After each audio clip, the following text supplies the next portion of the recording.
అబ్రహాము యొక్క దాసుడు ఎలియాజరు ఇదంతా కూడా రెబెకాను ఈ విధంగా కలవడము, ఆమె దాతృత్వానికి ఆశీర్వాదాలనే ద్వారాలు ఎలా తెరవబడ్డాయి. అయితే రెబెకా ఇస్సాకుని పెళ్లి చేసుకోగలిగింది. అందరికీ ప్రైజ్ ది లార్డ్ అండి. అందరు ఎలా ఉన్నారు? బాగున్నారు కదా? ఈ కొత్త సంవత్సరము ఒక కొత్త మెసేజ్తో మీ ముందుకొచ్చానండి. ఈరోజు మనము రెబెకాకున్న దయాగుణము, ఆమెకున్న విశ్వాసం గురించి తెలుసుకుందాము. వాక్యం అంతటిలో మనం చూసినట్లయితే దేవుడి హృదయాన్ని చూపించగలిగే దృఢమైన విశ్వాసం కలవారు మరియు దేవునికి సమర్పించుకున్న జీవితాలు మరియు దయాగుణం కలిగిన వారందరినీ దేవుడు ఉన్నతమైన స్థానంలో ఎంచబడిన వారు. అయితే వీరిలో రెబెకా ఒక యవనస్తురాలు. ఆమెకు కలిగిన విశ్వాసము, ఆమెకు కలిగిన దయాగుణము ఇవన్నీ కూడా దేవుని నిబంధనకు సంబంధమైన ఆశీర్వాదాలకు ద్వారాలు తెరవబడ్డాయి.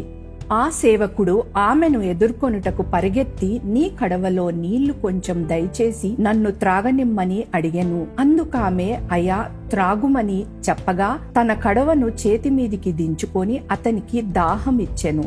మరియు ఆమె అతనికి దాహమిచ్చిన తరువాత, మీ ఒంటెలు త్రాగుమట్టుకు వాటికి నీళ్లు చేదిపోయుదునని చెప్పి, ఆమెకు కలిగిన సేవకురాలికి ఉన్న హృదయము అంటే ఏమిటంటే, ఆమె మీద నీళ్లు ఇవ్వమని ఒత్తిడి తెచ్చే వరకు ఆమె ఆగలేదు.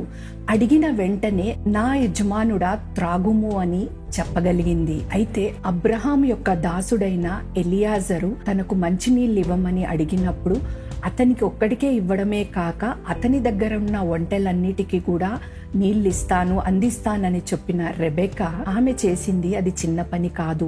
ఎందుకు అంటే, సహజంగా మనం చూసినట్లయితే దాహంగా ఉన్న ఒక్కొక్క ఒంటె సుమారు 20 నుంచి 30 గ్యాలన్ల మంచినీళ్లు త్రాగగలదు.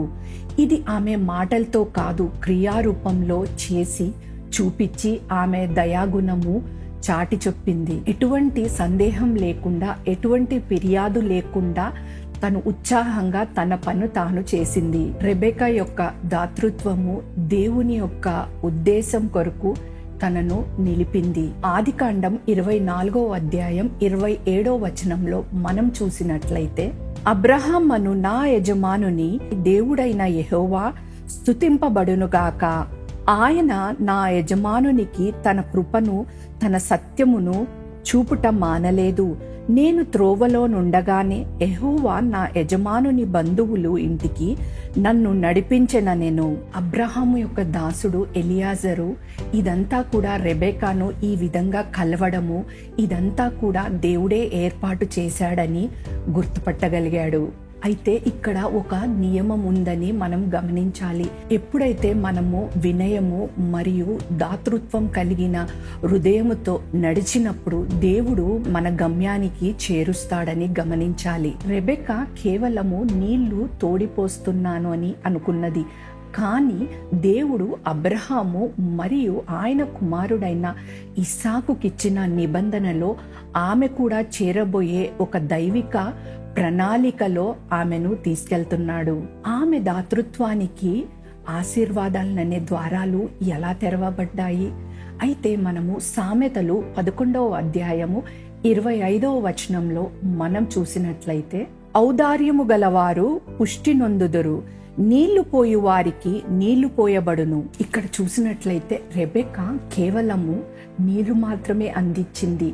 కానీ దేవుడు ఆమెకు తన భర్త అయిన ఇస్సాకును ఇవ్వడమే కాకుండా యేసుక్రీస్తు వంశావళిలో ఆమెకు ఒక స్థానాన్ని ఇచ్చాడు. దాతృత్వం కలిగిన హృదయము తరచుగా విశ్వాసం గల హృదయంతో జత చేయబడుతుంది. మనము ఆదికాండం 24వ అధ్యాయము 58వ వచనంలో మనం చూసినట్లయితే, రెబెకాను పిలిచి, ఈ మనుషునితో కూడా వెళ్ళెదవా అని ఆమెను అడిగినప్పుడు వెళ్ళెదను అని అనెను. అయితే ఇక్కడ మనం రెబెకాను చూసినట్లయితే ఆమె ఎటువంటి సందేహము లేకుండా వెళ్తానని చెప్పి దేవుడి ప్రణాళికను అంగీకరించింది.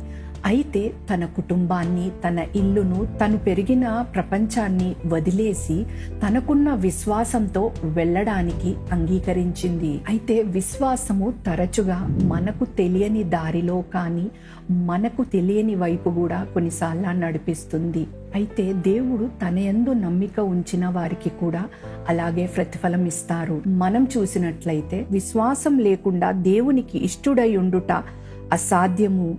దేవుని యొద్దకు వచ్చువాడు ఆయన ఉన్నాడనియు తన్ను వెదుకు వారికి ఫలము దయచేయువాడనియు నమ్మవలేను కదా. అయితే రెబెక్కాకు కలిగిన విశ్వాసము, ఆమె యొక్క దాతృత్వము, ఇవన్నీ కూడా దేవుడు నిబంధనలో ఒక గొప్ప స్థానంలో ఆమెను నిలబెట్టగలిగింది. అయితే రెబెక్కా యేసాకుని పెళ్లి చేసుకోగలిగింది. రెబెక్కా యాకోబుకు తల్లి కాగలిగింది. ఇశ్రాయేలీయుల వంశంలో ప్రవేశించగలిగింది.